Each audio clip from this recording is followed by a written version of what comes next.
The Cowboys, not all sunshine and rainbows right now, and serious questions about them the rest of the season. Will Mike McCarthy make it until the final week? But whether you like it or not, they are America's team. Today's guest was part of that Cowboys franchise for 27 years and has some insight you will not want to miss. All that and more today on Scouting the League.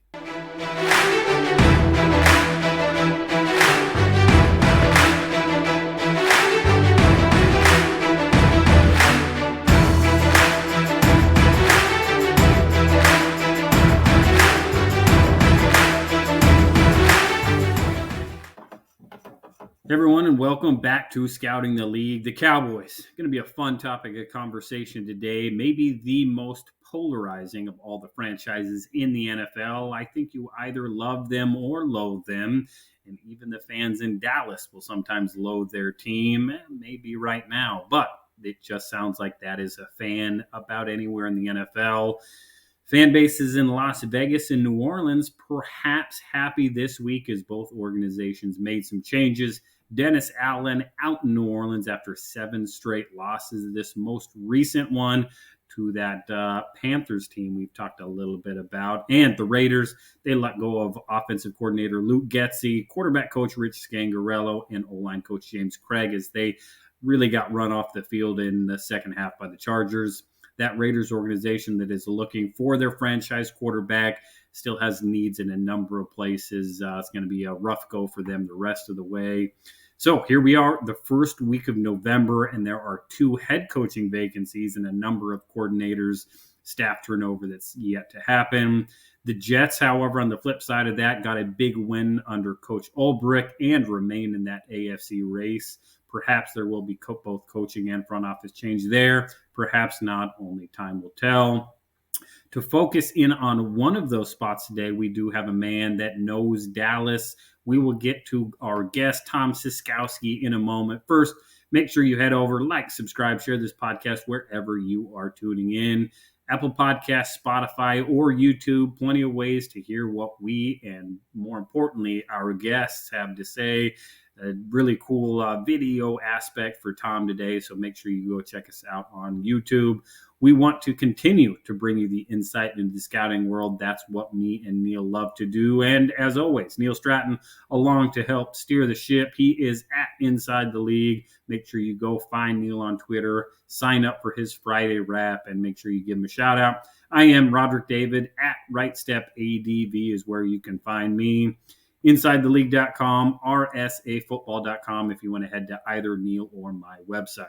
And today's guest, we will get to Tom Ciskowski, a veteran of 27 years with the Dallas Cowboys that retired following the 2019 draft. Tom served in roles as an area scout, director of college and pro scouting, all the way up to director of pro personnel and senior personnel executive. Credited with running the draft in Dallas from 2008 to 2013 and being the man that discovered the mountain of a man that is Larry Allen, along with so many more. Well, Tom, no need to belabor the point. There will be plenty of names dropped as part of this episode. Let's go ahead and get to it. I will start by saying welcome to the podcast. I'm very happy to be here. And it's, it's a tough week for a few of these franchises. Again, the Cowboys may be part of that conversation here at some point this year, but we won't go there yet. We'll get there in just a minute. Let's start with your origin story. Again, you've been in the scouting world a long time. You started scouting before scouting was cool. Again, 16 millimeter tape, covering the country with less people. How did you get into it? How did you get into scouting, into football, and eventually here with the Cowboys? Well, I always enjoyed recruiting. I was a coach for 14, 15 years. I worked with Jimmy Johnson at Oklahoma State, Miami, and then he called and said, you always enjoyed the recruiting. Why don't you give scouting a shot? And I said, Coach, I really want to coach, and I don't know if I want to go down that path. And he said, I'll tell you what you do. Put your heart and soul in it for 2 years. And if you don't like it, I'll help you get back into coaching. So like any new job, the first year was a little challenging. But you develop those same types of relationships with scouts as you do coaches, and I really loved it. and I love evaluating players. And it was didn't necessarily enjoy the reports, but just the evaluation was something I always look forward to every day that I would go into a respected school. Tom, did you start off in the Southwest? No, well, yes, in theory, but as a Blesto scout. And I had the 5 states of Arkansas, Mississippi, Alabama, Tennessee, and Kentucky. And then they moved me to the West Coast, and then to the Southeast, then to a national scout, director of college scouting, then the director of personnel. So Now, I made some bumps along the way. in those days, more often than not, the scout was a former coach who had coached in that area. Was that reflective of your coaching journey? Yes, I mean I've coached at. I can go through it real quickly. High school coach at Pawhuska, Oklahoma, East Central, where I got my master's, GA at Arizona State, Oklahoma State, Miami, Florida, New Mexico State, UNLV, College of Sequoias, and then Jimmy called. So it was great. Now, quickly, I'll tell you the Jimmy story. He didn't know me at all, but my coach, Daryl Rogers, was at Arizona State. I'm going into the convention. I believe it was in Nashville. I mean, I look around. There's Barry Switzer, Bear Bryant. I'm just saying to myself, "What am I doing here? I'm out of this league." And I hear a voice say, "Hey, Tom." So I turn around. It's Coach Rogers. He goes, "Look, see that guy over there?" I said, "Yes." He said, "His name's Jimmy Johnson. He's from Arkansas. He was the University of Pittsburgh defensive coordinator. He just got the Oklahoma job. He wants some people with Oklahoma ties." And I grew up about 2 hours north of Oklahoma City. And so I went up and interviewed with him and got the job. And so I always look back how fortunate to latch on to the right guy, and he was on his way up. And so Jimmy basically made my career. There's no question about it. Yeah, I mean, that's a conversation, a phone call that you can't turn down. Jimmy Johnson. By the time he's with the Cowboys, Jimmy Johnson, that's a big name now. Go ahead, Big Neil. name. Big name. I didn't mean to interrupt, but back then, Tom, what was the convention like? Was it about 100 guys standing around drinking coffee in a big room? Yes, and in a lot of cases there were other beverages consumed, but today's football, if you're interviewing for a job, you list your offensive coordinator, defensive coordinator, special teams coach, and all the coaches. In a lot of cases, people would say you would network for yourself and say, "All right, there's going to be a D-line job here because the coach at the previous school is not going there because his wife has a great job and he had the willingness to stay. So there's a D-line job there, and you kind of look for things that way. But today, you almost have to have a sponsor as to be an assistant football coach in order to get in the field, get in the profession. Very different now. Very different. Yeah. So for those that are only listening and not watching, Tom's got a map of the United States behind him with his pins from all the spots that he visited across the country. And again, we hopped on here today, and it was one of the first things I noticed. And you talk about the changes in scouting departments over the years. Obviously, the entire front office has grown. Again, I think you said, Tom, when you started, there were 4 area scouts. Yes. And again, you just look at, as you said, west of the Mississippi, that is a lot of terrain to cover. That is a lot of states, a lot of spread out schools. I mean, covering that much ground in a fall as an area scout. Again, you hop into it from the college world, from the recruiting world, you start scouting, get on the road. Again, what was the biggest challenge for you as you just started to get your feet wet in scouting before you really headed out west and had so much area to cover? Well, the biggest challenge for me initially, I'd never been out west much. As far as I'd been at Las Vegas and a few places like that. But you look at the map, you go, oh, that's probably a couple-hour drive. And then before you know it, it's 3.5. So by year 2, I did a much better job. I was disciplined to give myself when you feel like that you're not going into a school, you felt like that you weren't working. And that was hard for me. I was coming from coaching. So there's nothing wrong with taking a day and type up 15 reports. You're working, but it didn't feel like I was working. And I adjusted and acclimated to that. So the main part is getting the guidelines and restrictions of the university when they would allow you to visit, set your schedule, and if you are ahead of schedule by a day, hey, go to a movie, work out, relax, rest up.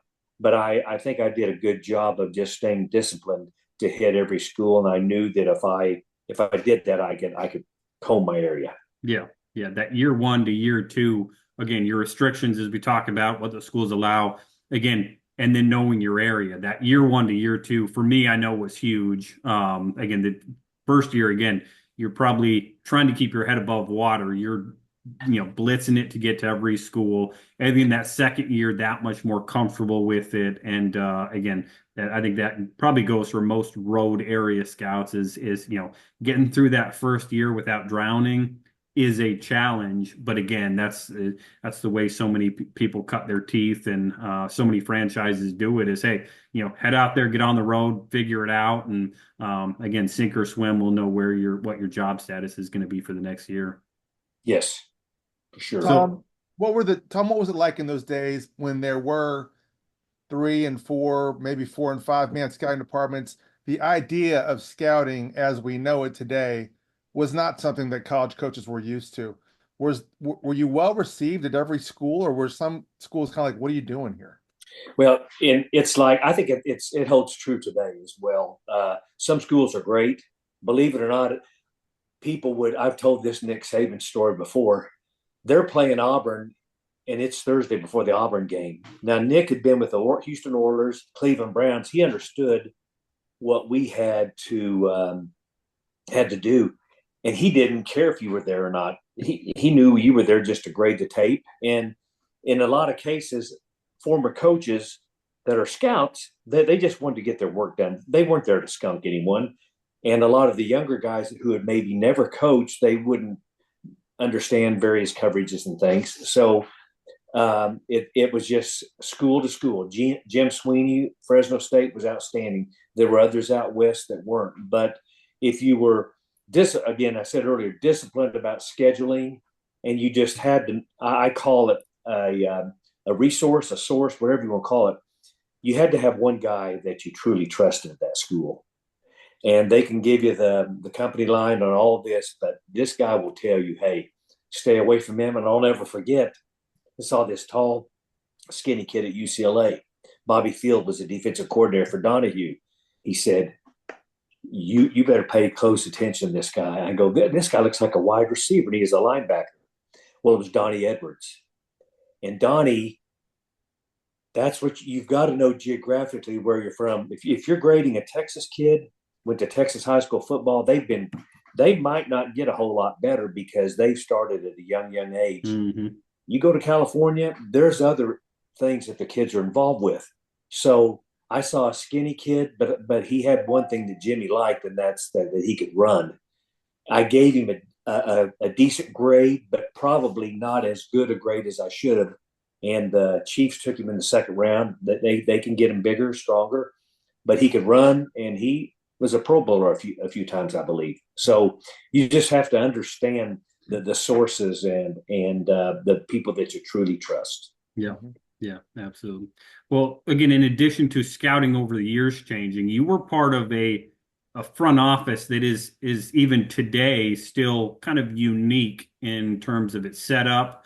Obviously, you've got the owner that's sitting more or less in that GM seat. So talk to us about, again, from when you first got to Dallas under Jimmy. Obviously, Jimmy had a ton of influence on the personnel side of it, but throughout it all, Jerry was there, and now Steven is there making a lot of personnel decisions. Talk about both just the setup, maybe as you got Don, and just kind of how it evolved over the years. Well, I think Dallas is unique that way, but at the same time, it's very similar to other teams, and that's why I've defended Jerry in a lot of cases. I'll say it like this: you are a slave to the information that you receive. What I mean by that is, it doesn't make any difference if you're John Snyder up in Seattle. He was a scout at Green Bay. I got to know John. He knows what he's doing. Okay. Now, but John Snyder is not capable of running a football team, not capable of grading every restricted, unrestricted free agent, every draft eligible guy, every free agent, and grade every team to know what's playing in the league. So you receive the information, and Jerry has been criticized a lot, and he's one of the best listeners I've ever worked with and been around.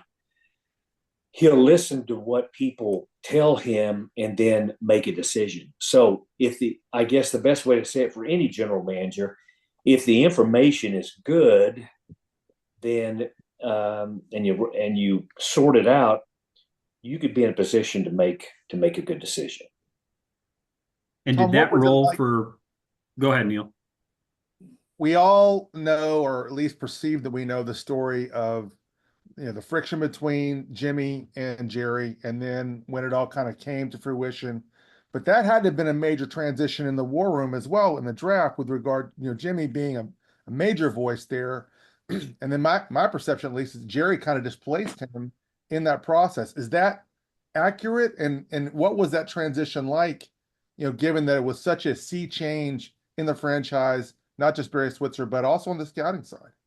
Well, for me, during those early years, I was a Blesto scout, and I was on the road a lot. So I didn't really see. I did not in the draft room. Jerry always said, if you have pertinent information to help us make a decision, I want to hear it, So, but I never saw the tension in the draft room. It might have been the day-to-day operations when I wasn't around. Right. And so both men have been very, very good to me. So that's kind of their rift. And that scouting to me is you hear things, but I used to tell the scouts all the time, if a assistant coach says this guy's tough, hey, don't write down on your report that he's tough. You've got to see it on video to confirm that he's tough. Mm-hmm. So same thing with Jerry and Jimmy. I didn't see it, so I really don't know what occurred. Yeah. Mm-hmm. I just was speaking more to the operation of the draft room and setting the board and all those kind of things. Was Jerry really in there kind of doing those things? Or that seems to be the perception of what he's doing now. Not to say that he's doing everything, but he is certainly a big voice in the decision-making process, probably more so than any other owner. Was that the case pretty much instantly from when Jimmy was no longer around? Yes, pretty much so. But I'll say this: what hasn't changed since Jimmy left was Jerry wants feedback from everyone. Now, it was a little different at the Parcells. What I did, what Bill called me and said, look, I want you to give each position coach 12, like the running back coach, 12 guys. Well, there's more offensive linemen, give them 18 to 20. He wanted to know how they felt about a particular player. But in the end, we would sort through it. I call it the lone wolf. If the coach says, I want to take this guy, and 6, 7 other grades say, there's other candidates that are better than this guy, we would always go with the majority. And I've been the lone wolf from time to time, and I don't expect them just to honor my grade. So if Bill and Jerry work pretty good together through this stuff. So it's a combination, and you have to be respectful. Right. And you kind of feel like you're just out on an island. I'll say, guys, I don't see the guy this way, and this is what I see. But then when a decision's made, and if we by chance draft him, he's ours, and I'm all on board with it. Yeah. Now, Tom, when you handed the baton to Will, I believe that was for the 16 draft. Correct me if I'm wrong. What did you do to kind of ease that transition? Did you kind of help coach him through that? Did you say, listen, Will, this is kind of how I've managed things? Did you kind of take a hands off? Did you let Jerry handle that part? How'd that work? It reminded me a lot of, I remember Mark Richt when he was acknowledging Coach Dooley at Georgia. Okay. Hey, everyone has a different way of doing things. We'll observe what we've done. But I just told him, I says, if there's anything that I can do to help you through the transition, I will. Very similar to what Coach Dooley did with Coach Richt. So I think a guy has to put his stamp on things. So you don't want to go and say, hey, I think you're doing that wrong, this and that. That's kind of a delicate situation. So I was available for him, but did more of a consulting role and special projects with the with in-house at that time. Yeah. Okay. Fair enough. Tom, you talked about, again, Jerry being a guy that is, again, one of the best listeners. And I think that's something, especially the scouts out there. There are organizations, there's front offices, and I've been arguably on a part of both ends where the funnel, it's a wide funnel all the way to the GM, to the decision maker, whoever that is, where they're going to be reading, listening to in front of everybody at every level, area scouts, again, low-level coaches, mid-level coaches, coordinators. Obviously, they're going to be taking in everything. I've also been part of it on the other side where that funnel really gets narrow for a long time. The area scout information goes to a director. The director then decides what information gets put to another director, an executive level. And by the time it gets to the owner, the GM, whoever it is sitting in that seat, it's really been filtered through.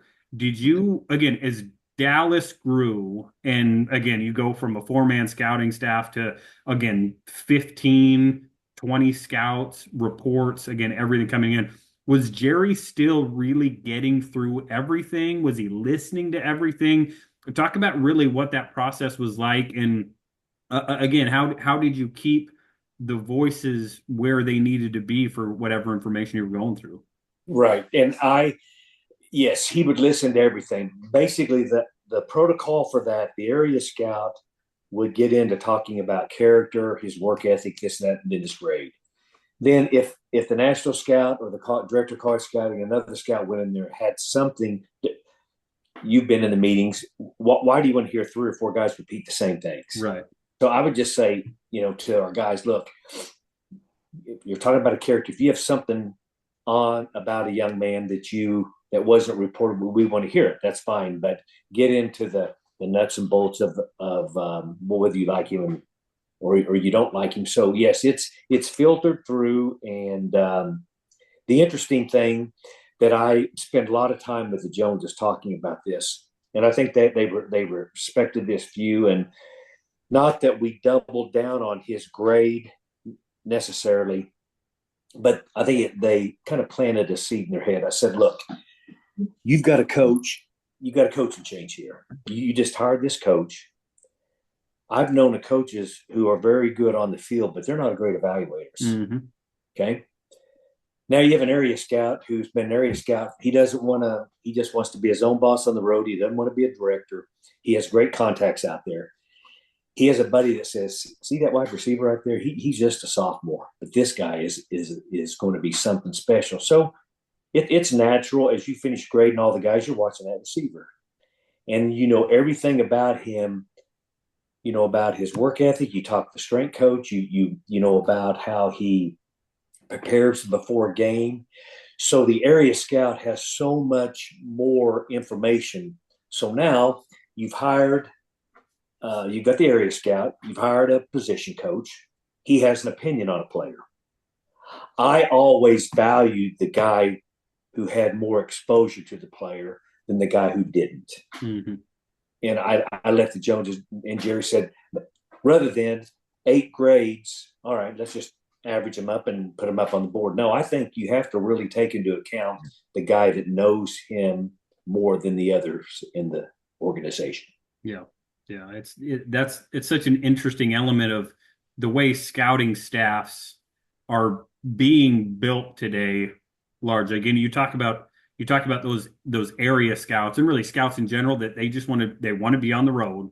They want to do their thing. They don't want to sit in an office. They don't want to be directors, assistant directors. I mean, so many, again, the vast majority of young scouts, it's like, yeah, I want to be a GM someday, which means they've got aspirations to get off the road, get back in the building and make decisions. And just like you build a team, a 53-man roster with, again, we got to have some young players, we got to have some vets, we got to have role players. Again, scouting staffs, I don't think are largely viewed that way. It is, hey, find a young scout, we can cut his teeth, he can learn, he can do his thing. And again, a lot of those guys, again, they've got their eyes maybe on second base before they've really got first base figured out. And did you experience that at all as you kind of ran your draft in Dallas? That hey, we've got to maintain a good balance. We can't just keep churning out these young guys. We need to keep veterans in our areas, and that way we have our good information. I think there was a pretty good balance. Now, Dallas is a lot younger in their scouting department than they were when I was there. I did like the experienced guys. Then I had like the guys that were kind of in their 30s, 40s that had maybe 5, 6 years experience. They learned along the way. And then we had interns because you never know when a guy's going to leave for an area Yep. guy to become a director. But what I'm hearing today, and again, I don't know if I can't confirm this necessarily, but I'm hearing that a lot of the area scouts today are basically information gatherers, and that the upper management will make the decisions. And I respectfully disagree with that. It's like analytics. I want every tool I can use to make the right decision. But I Mm-hmm. don't think analytics is the catch all of everything, because this guy could catch 100 balls and he's this and that. But analytics doesn't tell you that he falls asleep in the head coach's meeting. Mhm. Doesn't tell you that he's late to the position coach's meeting. How do you know that? I said, Jerry, Stephen, let's look at it from a war mentality. You will always need boots on the ground. Yep. Those grinders, those guys that go in that really know this guy, because it's so sensitive, Dave, with the salary cap. You have a bust here, a bust there, it just kills your cap. You can't do that. So I still think that the scout is not just a guy to gather information. I think he's a guy that sees things, and if he's done it enough, hey, this guy reminds me a little bit of Jay Ratliff. He was playing out of position, but he's a hard playing. He's tough. On and on and on.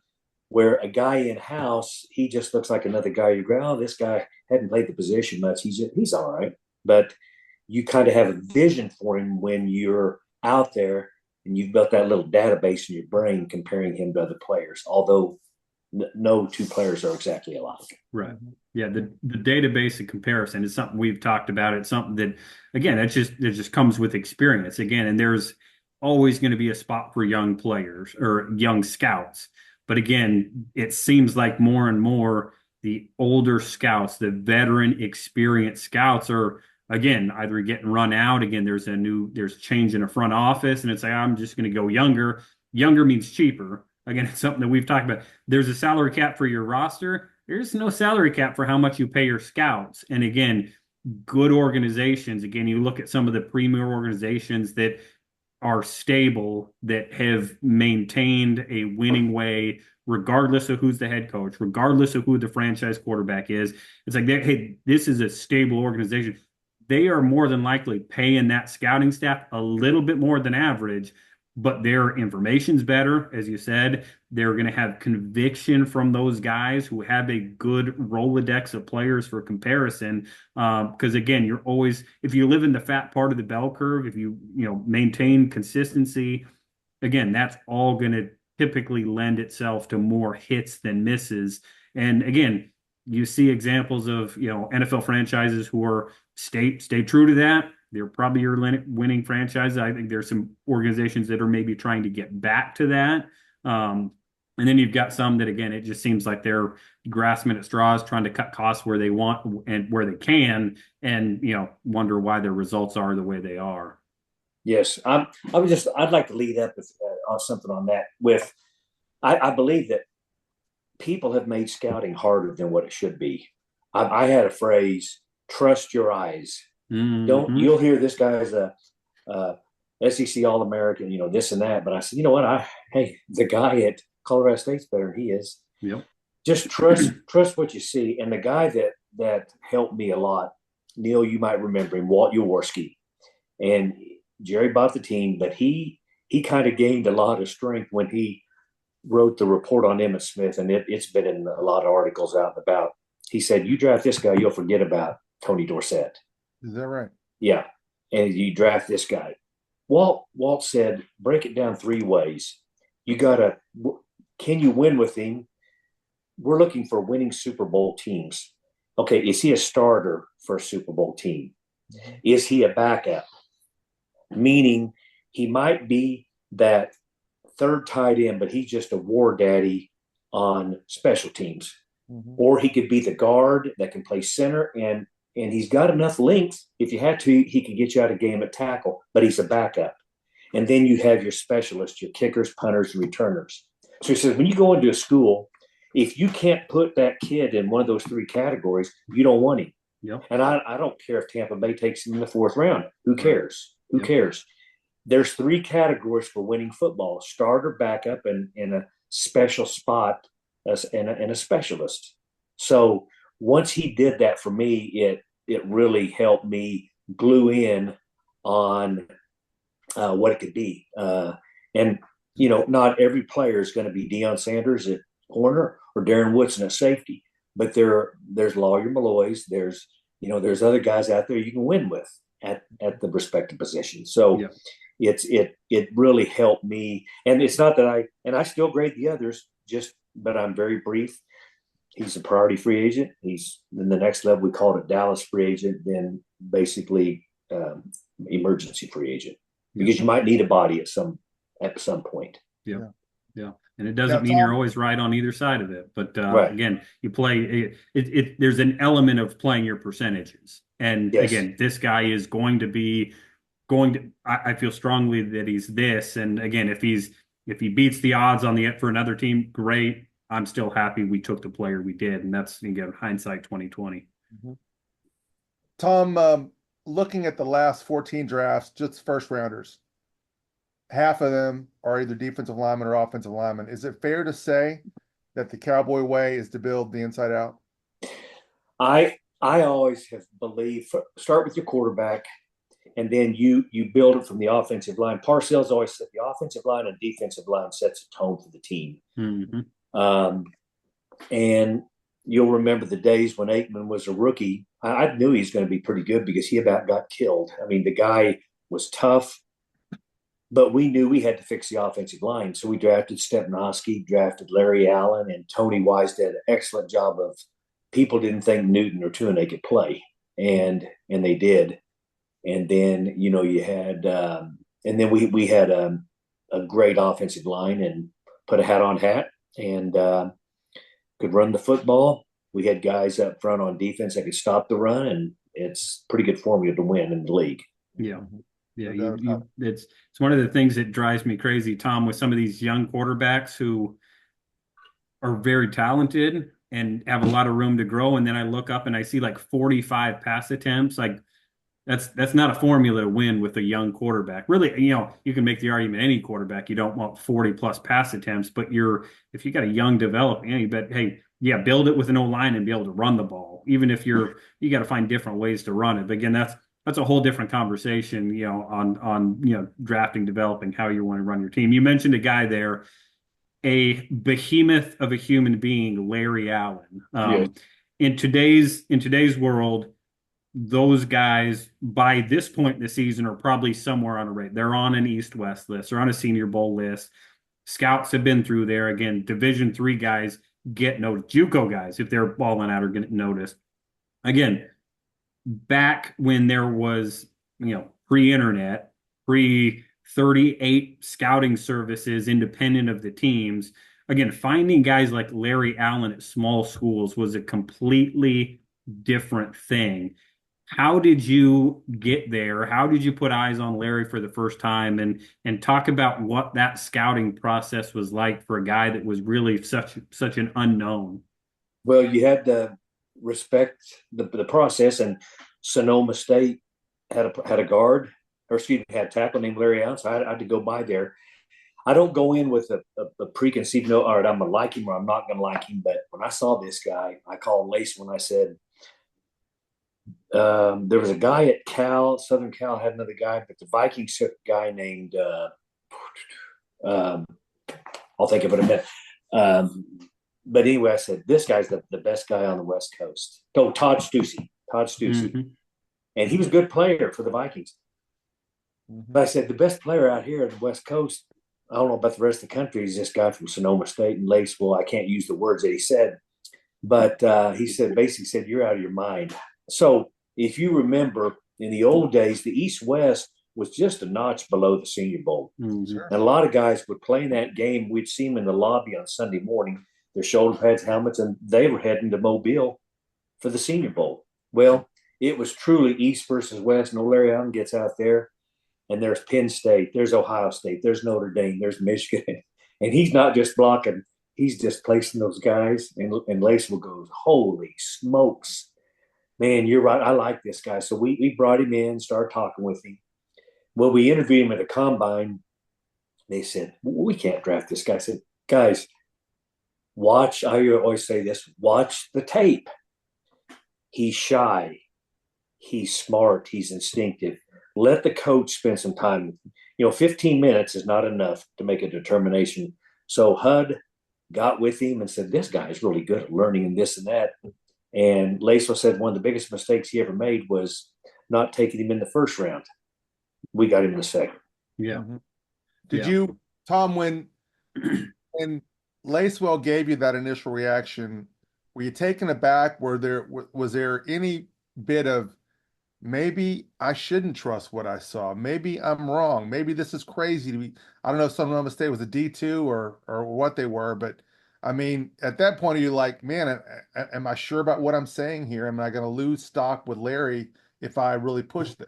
Well, I respected Coach a lot, so I said I want to be sure. So I just watched more video. Now, the level of competition was just not good, but the old days of Nebraska sweep, and then they used to run a counter, so they faked to the left, and then Larry Allen pulls as the left tackle in the corner stand there, and he just shoves him, and it looks like one of those old movies where he knocks him into the bench and water bottles and everything else.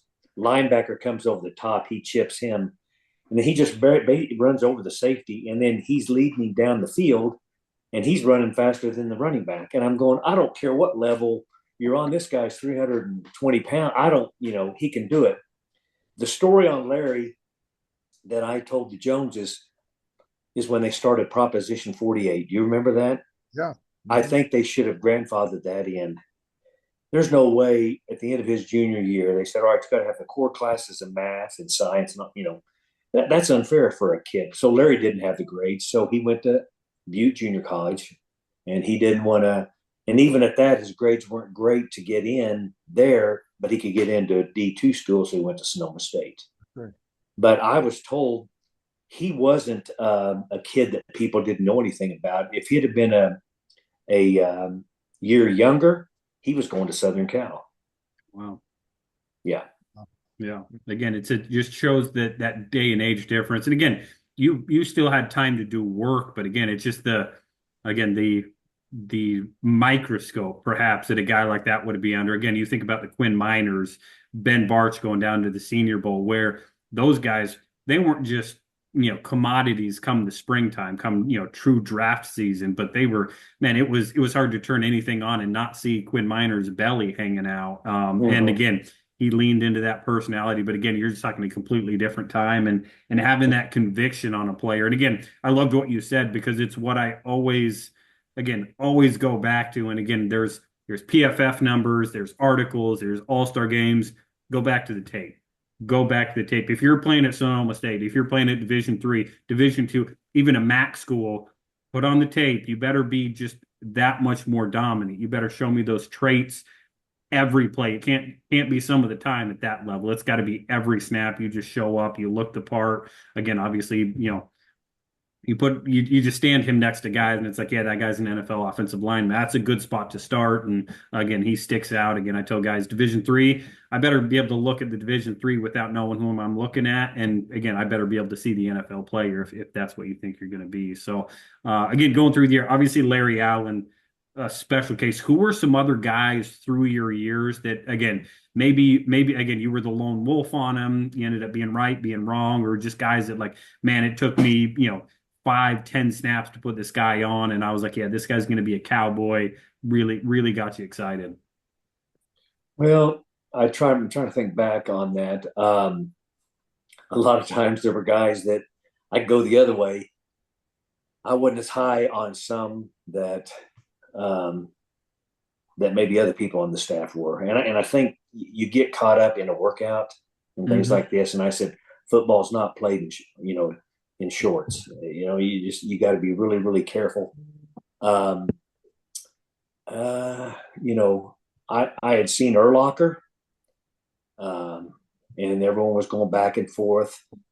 Guys, he's huge. It was that scheme, that Rocky Long scheme, where he was playing at the level between the linebacker and the safety. So basically, Rocky didn't want to give up the big play. I said, you're going to move him just a few more steps. This guy's a big guy that can run and is physical. He's a linebacker, and sometimes you've probably heard a lot, Roderick, you heard this a lot, is you complicate it. You overanalyze, and if you don't like a player, you can watch him enough to see a few good plays to make yourself like him. Mm-hmm. At the other side of it, if you do like him, well, if you stay with it long enough and other people in the organization don't, you might see a negative play. Yeah. But going back to Walt Jaworski, he told me, mark my word, 90% of the guys, it's your initial reaction. Your initial impression of them is normally right.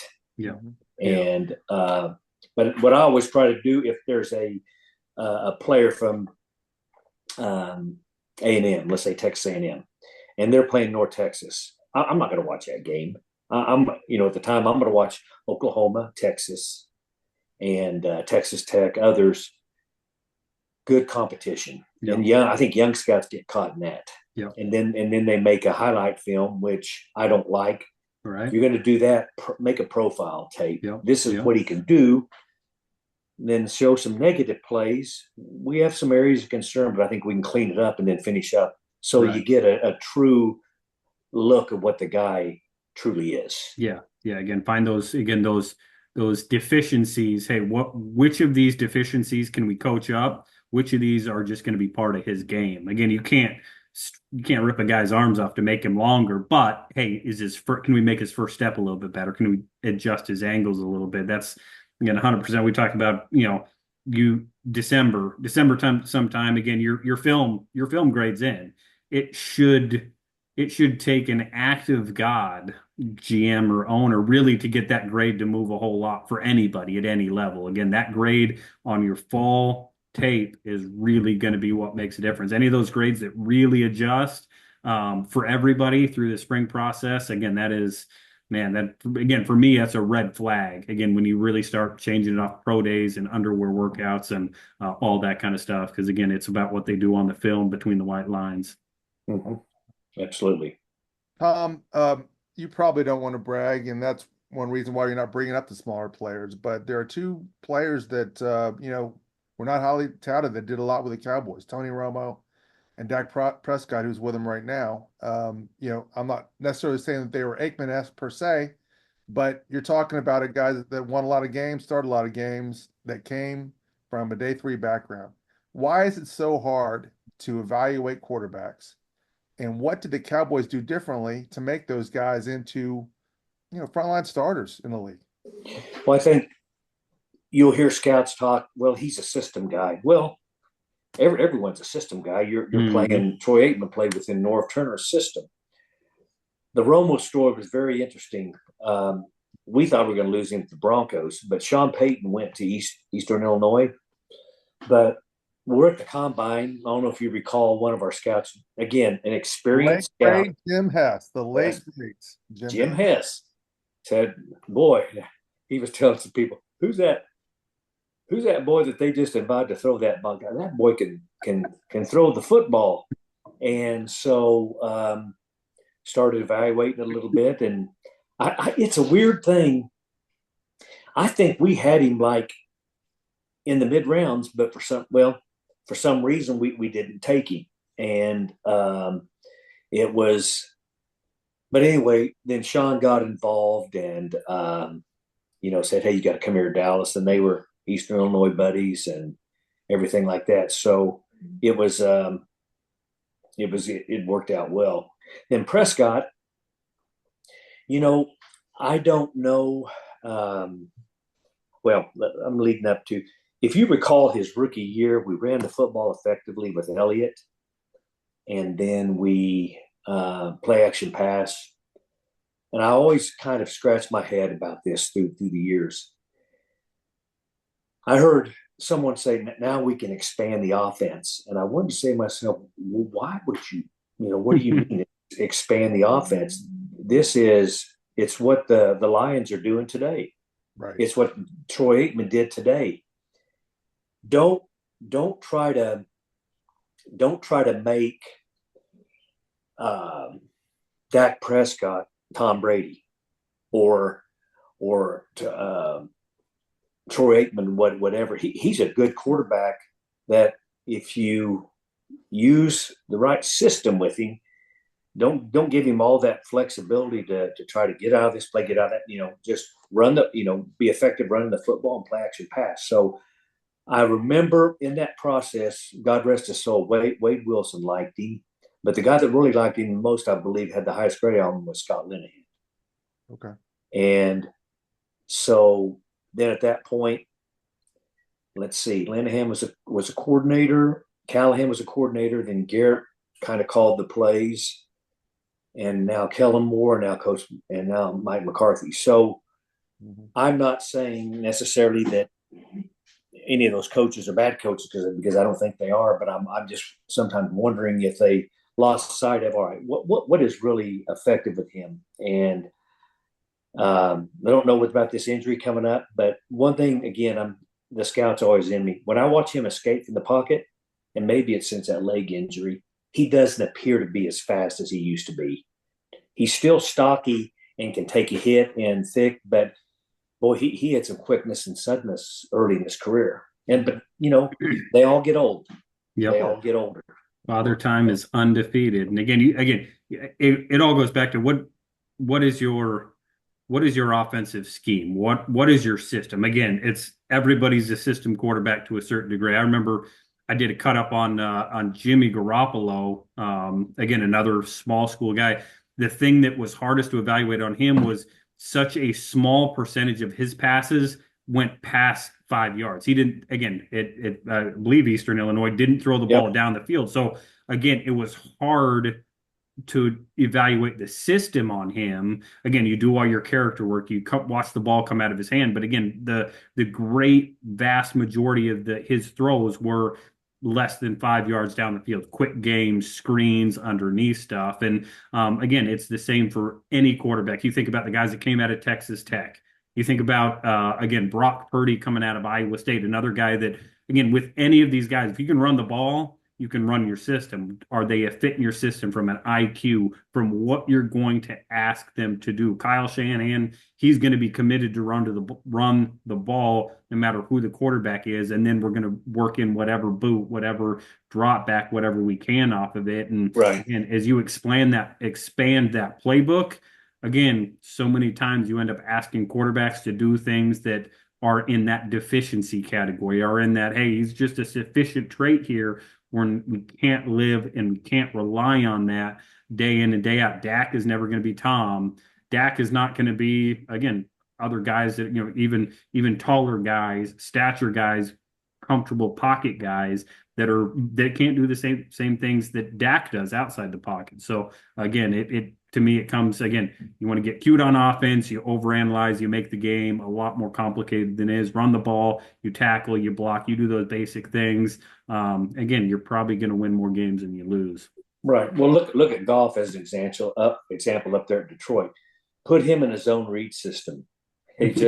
That's not him. And I remember I went to a clinic when I was coaching, and it's so true. You probably heard this before, but it says,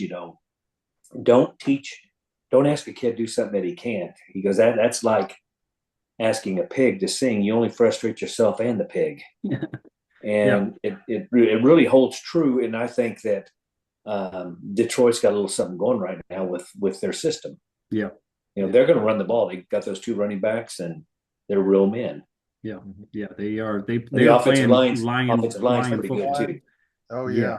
Yeah, maybe again they're playing. They're just absolutely just beating up and mauling everybody. That was, again, getting off topic. That was one of the questions I had on Dan Campbell. Again, Dan Campbell, that persona, biting kneecaps, all that stuff. My question was, is this sustainable in an NFL locker room? Absolutely believed it was going to work for a season, maybe a season and a half. But when that adversity comes, when guys start getting paid in the NFL world, again, that type of, again, mantra and culture, again, I questioned whether it was sustainable. I think there's no question now at this point. Again, hard to again, them or the Chiefs. They're the two best teams, and I think there's probably a gap behind them. Again, the Lions are just absolutely mauling and beating everybody up, and it again starts with the head coach and everybody from a leadership standpoint buying into that. Well, that's just what you said. It starts with the head coach. There was a kid, Claiborne from I believe it was Claiborne from Southern Cal, linebacker. I know it. Anyway, long and short of it was Jimmy wanted fast linebackers. So we're talking about, hey, this guy's 4'8", he'll knock your head off this and that, but he doesn't fit us. Jimmy goes, fine, next player.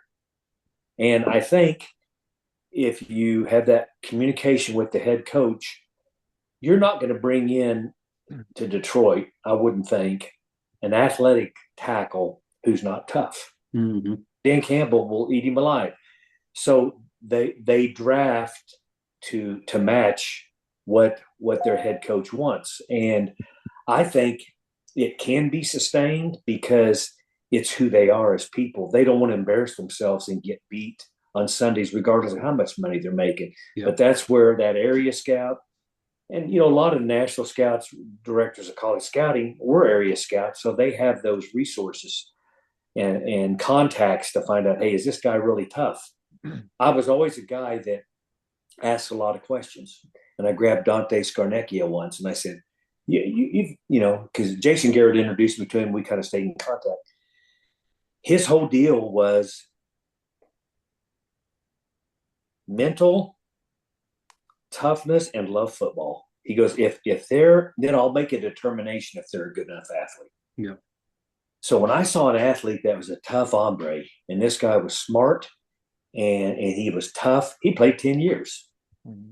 And you'll see the guy that's right on the verge of athletic ability. Hey, you overset right there as a guard. You let the guy beat you inside. You watch the next 150 plays, he doesn't overset again. Yep. The guy you got to worry about is the athlete that when Monday rolls around, it's a new week every week. Yeah. There's no carryover from what you've taught them the week before. Yeah. Just get smart guys and that are just love the game, mean, tough, and then hey, win some games. Yeah. Yeah. It's I'm really fascinated and interested in watching what DQ has going in Washington now. And again, the reports, the trade deadline stuff, again, maybe some fluff to it. Players are asking to be traded to Washington. Obviously, a great difference in what the situation in Washington has been. But again, I was around DQ in Atlanta, and he is fun to play for. And he's going to demand that you play hard and play a certain way. And again, he's going to be him and Adam Peters and that whole place. They're going to be in a really, again, it's going to be pivotal that they make the decisions in the next probably year or two, like Detroit did, to put those leaders in the right spots to continue that culture. Again, something that I would argue maybe we got away from in Atlanta, which led to Thomas and DQ being let go, is the guys that we had in these central spots didn't quite fit exactly that culture piece that was going to continue to sustain it and keep it going. And obviously the rest is history come 2020, 2021 in Atlanta. But again, something really interesting that I think DQ will have the opportunity to do, similar to what Dan Campbell's doing in Detroit. Right. And I understand when, you've had a guy, you like him and this and that, and you'll say, well, we might draft this other. He's similar to him, but not quite. But I'll never forget a friend of mine from the Steelers, and I won't mention his name, said that Mr. Rooney said he couldn't let Stallworth, he couldn't let Swan, all these guys, and then they all got old at once and the bottom fell out. Yeah. And the quote in his book was, the Pittsburgh Steelers will never be held hostage by the past. Yep. And I've never forgotten that. We're sitting there with Troy Aikman, Emmitt Smith, and Michael Irvin. And then, Irvin gets hurt in that Philly game, but they weren't the same guys. Right. It just, and it's hard to admit, but you have to make some hard decisions. And then you'll see teams that will let a guy that they really respect and revere, but they have to make a business decision. Yeah. I think Green Bay's done it a couple times. Yes. Tom, there's a lot of hard decisions sometimes in the beginning of a career as well. I want to talk to you about something that's kind of an interesting story. Another celebrated undrafted free agent that y'all signed, Lyle Collins, a guy who is the mother of his child, I think, an ex-girlfriend at that point, no longer had a relationship, had been murdered, I think maybe the weekend before the draft in 15. Was probably going to be definitely be a top 100 player before all this happened. But then there's, a cloud of suspicion. Nobody knew exactly what the case was. Y'all, you stuck your neck out, signed him. He was a very productive player for you. Never any character issues. Take us through the vetting process there. How did, what were the conversations you were having? I mean, how did Well, that that all was break out? that was Jerry Jones. I mean, that's right up his alley. He would just like to take chances on guys like that, and he would say, everyone dug into this and that, and trusted their sources, and said, hey, this is all a bunch of bogus stuff. And due to the fact that he was a free agent, and Jerry probably might have given him, I don't recall, when he signed with us, a bonus equivalent to a second or third rounder. Who knows? But I'm sure there was an incentive there. Mm-hmm. But really, for the value of a minimum guy coming in, making your team, you're willing to take that chance. But after talking to the people, we weren't afraid to take him. Yeah. So, yeah, I can only imagine. Again, that was man, talk about the firestorm, the timing. Again, we see every year there's guys. It was Tavondre, so with another DUI happening 2 months before the draft. There's been situations where, again, 2 months, 3 months, give it time to blow over. But I remember with that Layell, man, that was like the week of, and it is, it's hard to. Again, I'm sure I can only imagine everybody was calling back those, and again, I'm sure LSU was getting, just bombarded, and everybody that had ever been with Layell all the way back to high school is just getting bombarded with calls. So that's an interesting one. You remember Tunsil?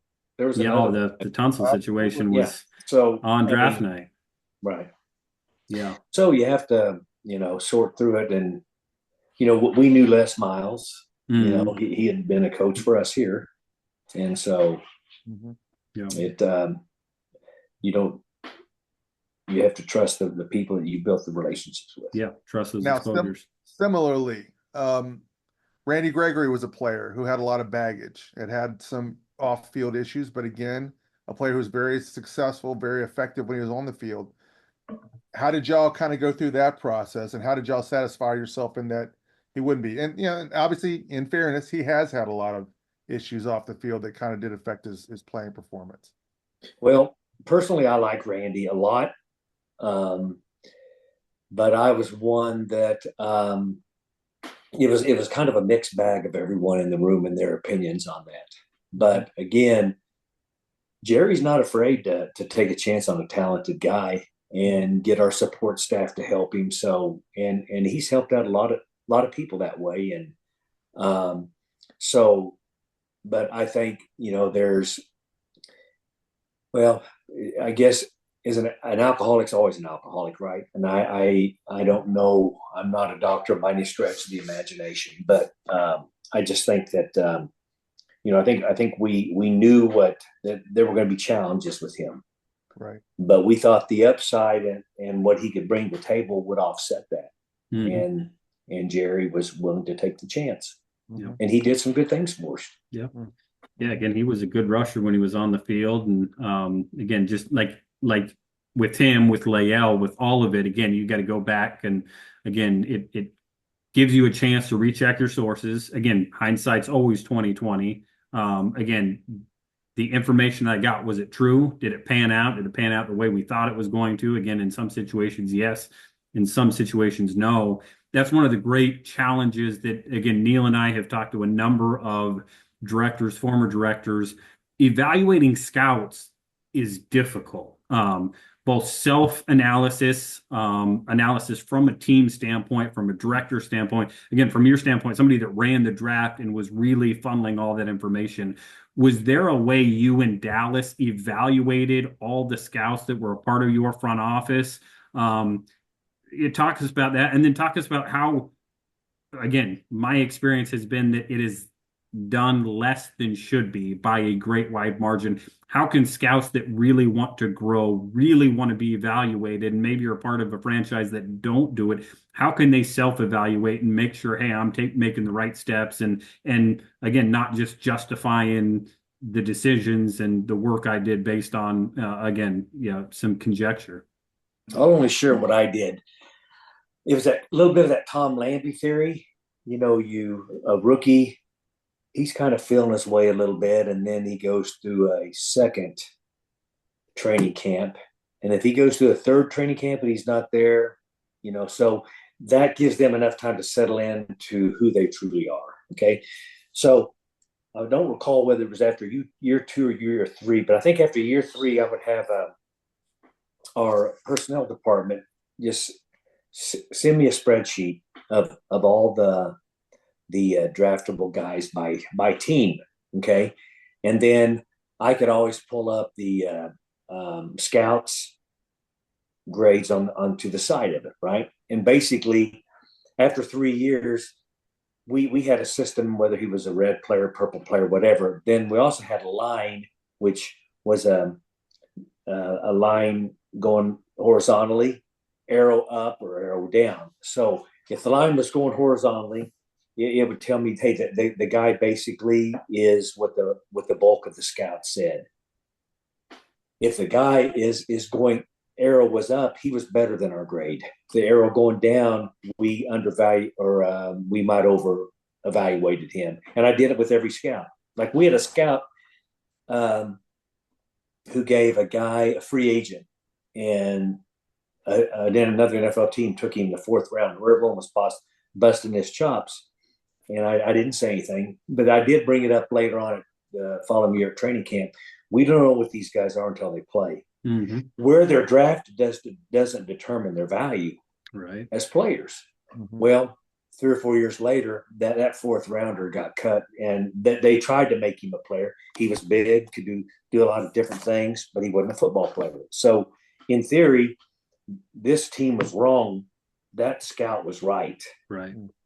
So you would go there, and then if and I would even do it for myself. If I didn't like a player, I'd go to Baltimore or New England, whoever. Hey, what is it with this guy? And they go, hey, all I know is when the ball snap, he finds it. So when I'm scouting in the future, if I find one of these guys that just makes every tackle, this and that, he might not have the perfect size or this or this or this, I'm going to remember that. So it's still about making plays, and you learn. So you even learn from your mistakes and the guys that you've missed on. Yeah. Yeah, you'd like to see it even out. Again, you talk about, giving guys, again, a couple, for scouts, it becomes a lot like players. And to your point, Tom Landry, again, one of the great ones. Again, you better show those signs. You better improve year to year. And then, again, have that humility. Again, that's I've been around people who they were never wrong. They just justify it in their way. It's like, oh, no, I wasn't wrong on that. I just, no, at some point, everybody's wrong. It doesn't matter how good of an evaluator you are. You're going to be wrong at some point. Have some humility. Again, look yourself in the mirror. Man, I just missed on this player. And then try to figure out why, right? Again, and that goes back to the relationships you have, listening to veteran scouts, listening to veteran coaches, listening to people that have been around ball for a long time, that have seen a lot more than you. Again, that is going to allow you to, be a better scout. Hopefully every team has at least a couple guys on their staff that are constantly, growing and wanting to, fit a culture of, hey, I want to be right. I want to get better. And again, by year 2 or 3, you better see those signs again from a director's seat, or it may be time to move on from those guys. So, well, I'll give you a story on Doug Free, the kid from Northern Illinois. We flew up there. Tony Sperano, God rest his soul, and they had a young kid. We wanted to determine, he's small, whether he could catch punts, because we might have drafted him as a punt returner, and he kind of struggled with that.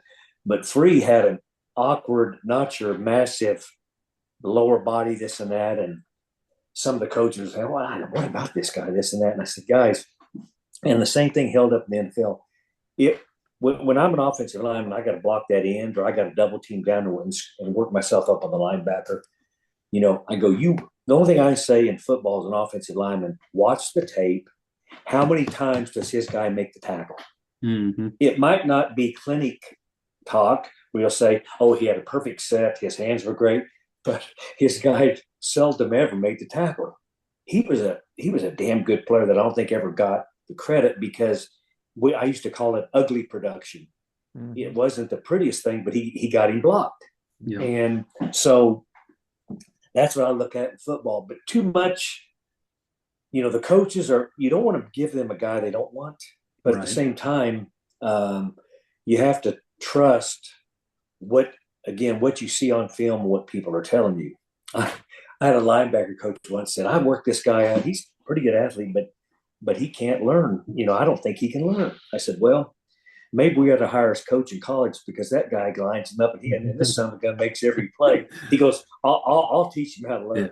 I'll teach him. Because I said that college coach got him to play. Yeah. So maybe we should hire him. Yeah. Well, you got to challenge him in the right way. Well, Tom, this has been fantastic. One more we got to end with. Again, the Cowboys, not a pretty this week. Again, a week I was really hoping they would take care of me and my former franchise, but they come up a little short. I think everybody knows that they're a team that's got a lot of good pieces. They've got the quarterback. They've got a premier. Even if Micah Parsons has been out, you've got CeeDee Lamb. You got a lot of good pieces. This could be a Cowboys team that is looking for a new head coach sooner rather than later. I'm going to throw a name out there. Everybody thought it was going to happen last year, perhaps. What about Bill Belichick with Mike Vrabel as his DC in Dallas come next year? Do you think that could work with two personalities like Belichick and Jerry working together? I think it could because Jerry needs Belichick and Belichick needs Jerry. But I would not just say, here, Bill, we're going to hand you complete control of personnel. I think that Will does a good job, and there's scouts, Mitch LaPointe, Chris Vaughn, those guys are excellent. And I just think but I think they would both have to give a little. I think, Shula, I don't know how many wins he needs, maybe 40 some, but I mean, Belichick's kind of shooting for that. Mm-hmm. He's won 6 Super Bowls and he's won 2 as an assistant. So he's got 8. He's Hall of Fame. Jerry wants to get there. So Jerry and Belichick, or Jerry and Parcells actually work very, very well, better than I thought they would actually. Mm-hmm. And so if there is an interest on Jerry's part, Belichick's going to pick up the phone, call Parcells. Yeah. Tell me, can I work for this guy? Yeah. And I think Parcells would say yes. It's going to be different from what you've been before, but there'll have to be a few things you'll want to work out that you think is foundational for you. But I don't know if it's enough to where it'd scare one or the other off. Yeah. But Tom, do you think Vrabel would be comfortable in a DC role, having established himself as a head coach and experiencing success in Nashville? Well, he might, because he might say, I'm here for 3 or 4 years. I might play great defense. I might be the guy after Belichick. But I thought Vrabel, I was a little shocked that they let him go because his play, that was a tough football team that they just weren't good enough now. I don't know the relationship with Belichick and Josh McDaniels. Would Josh be the offensive coordinator? I don't know. Or Matt Patricia, would one of those guys be coming in? But there is proof that, Bill, what I do like about, I think, the penalties, being more disciplined, and that could be a game or two in the win column. He'll be very sound with that. So get everyone back, move Parsons around like he did Taylor. I'm not saying this guy's Lawrence Taylor, but I'm just saying he'll figure out ways to get some mismatches and things like that. So I personally think it could work, and I'm not here to undercut McCarthy. He's the injuries are tough, but you know what? That's part of the game, and you've got to figure out a way. So well, it sure looks like a mutually beneficial one if Bill decides to go that way. Again, I don't think Mike has many more weeks looking like they did this last week. It's one thing to deal with some injuries on the defensive side, on the offensive side, but man, they've got to put a little better product on the field if Mike's going to last all season. And I think everybody would be kidding themselves if you don't think Jerry's making some calls already and starting to feel some stuff out. So it'll be. This is just one man's opinion. Because, matter of fact, I brought this up to a person the other day about Belichick. There'd be a key guy there, and Will and Stephen Jones are very close. Belichick and Stephen Jones are very close. They've worked on NFL committees. So Stephen would be that. Jerry's kind of there overseeing, and he'll maybe do his thing. But Stephen would be that buffer between the head coach and personnel, and Stephen's very good at working with people and getting things to work. So my gut tells me that it could work. Would it be perfect? I don't know about that, but I think that Belichick just might have to say, you know what, if Jerry talks to the media, who cares? Yep. Or he might not say, Jerry, you can't. I just don't ever see Jerry giving that up. But Belichick will say, you know what? What are they 3-5 now? If they end up winning 7 games or 8 games, and next year they win 14 and get deep in the playoffs, people aren't going to say, well, it's because Jerry talked to the media. Belichick will get the credit for it. So don't worry about this. I call it the fluff. Yep. Worry about the stuff. Yep. And the stuff is, if you can get that team to play and resurrect your career, it will be very beneficial for you. Yeah. So don't worry about that other stuff. Yeah, well, that's going to be a fascinating one. Again, I know that that's one Neil and I talked about last year. Again, there were questions on Mike McCarthy being back this year, and obviously he is. But again, it may be short term. So we will see. What do you think out there? Let us know. Neil, of course, is on Twitter at Inside the League.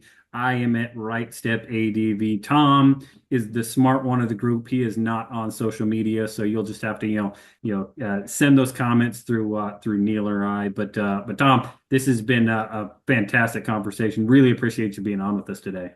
Thank you very much. I enjoyed it. You guys do a great job. Well, thanks so much for joining us, Tom. Okay.